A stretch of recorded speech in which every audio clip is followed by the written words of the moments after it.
Assalamualaikum warahmatullahi wabarakatuh. Saya akan menjelaskan tugas akuntansi beserta dengan cara yang simpel dan mudah dipahami. Nah, di sini sudah terdapat soal transaksi bulan November 2025. Di sini terdapat 1 November, uang kas atau modal laras itu ada di 40 juta rupiah. Dan pada 3 November itu ada tanah atau uang kas 25 juta rupiah. Dan pada 7 November itu perlengkapan beserta utang usaha itu ada di 3 juta. Lalu 12 November itu uang kas atau pendapatan jasa ada di 10 juta 500. Dan pada 20 November dari beban gaji, beban sewa, dan beban utilitas serta beban lain-lainnya. Beban gajinya itu 3.500.000, beban sewa 1.500.000, dan beban utilitas 750. Beban lainnya itu ada 500 dan uang kas itu 6.250. Pada 27 November, utang usaha itu terdapat 2 juta beserta kasnya. Lalu pada 30 November itu ada beban perlengkapan ada di 2 juta. Lalu 30 November berikutnya itu ada priv atau penarikan itu ada di 3 juta beserta kas 3 juta. Nah, di sini ada jawaban yang harus diminta, yaitu persamaan dasar akuntansi. Aset sama dengan utang ditambah ekuitas 14.250.000 rupiah atau uang kas ditambah 25 juta ribu rupiah atau tanah ditambah 1 juta ribu rupiah atau perlengkapan sama dengan 1 juta ribu rupiah utang usaha ditambah 39.250.000 rupiah modal laras akhir, lalu dijumlahkan dan totalnya 40.250.000 rupiah.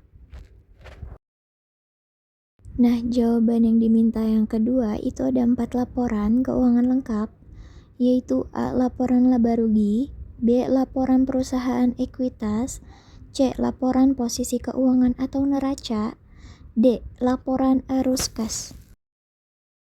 Yang pertama yaitu ada A. Laporan laba rugi.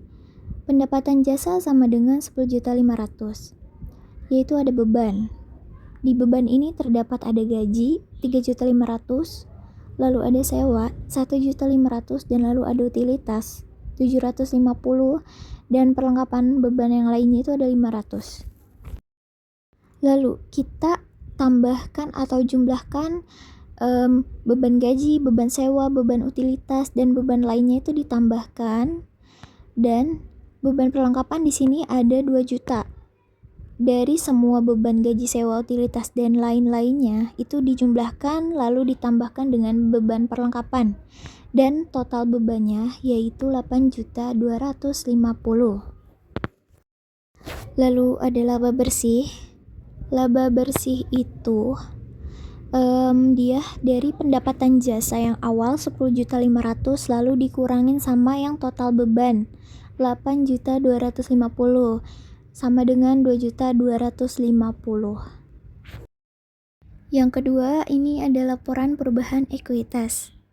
Di sini ada modal awal. Modal awalnya itu 0. Lalu ada setoran modal itu di 40 juta.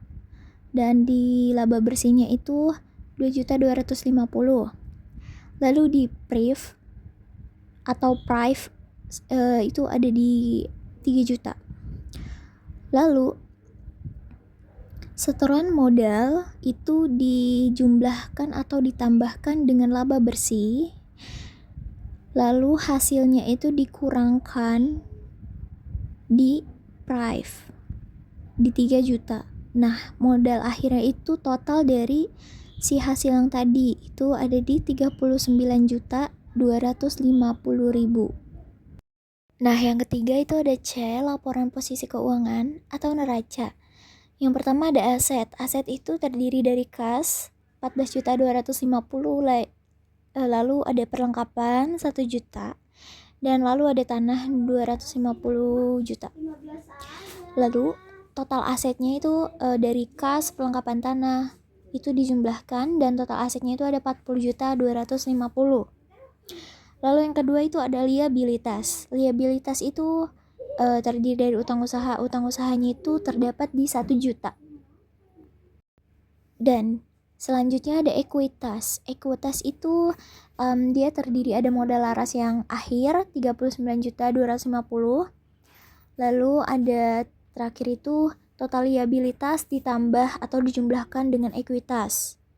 Total liabilitas itu terdapat ada 1 juta dan ekuitas itu atau modal laras akhir itu di 39.250 dan total semuanya itu 40.250. Yang terakhir yaitu D, laporan arus kas, yaitu ada arus dari operasi plus 10.500.000 atau penerimaan dikurang atau minus 6.250.000 yaitu bayar beban, dikurangin lagi itu yaitu di 2 juta untuk bayar utang, sama dengan itu dijumlahkan menjadi plus 2.250.000. Lalu di sini ada arus investasi yaitu di minus 25 juta untuk beli tanah.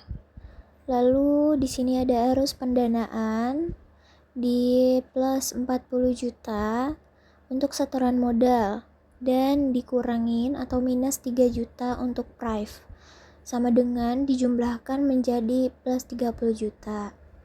Kenaikan bersih kas itu 2.250 dikurang 25 juta ditambah 30 juta sama dengan dijumlahkan menjadi 14.250. Nah, itu cocok dengan saldo kas akhirnya laras. Jadi seperti itu. Sekian dari penjelasan saya. Mohon maaf bila ada kekurangan dan kesalahan dengan perkataan. Terima kasih.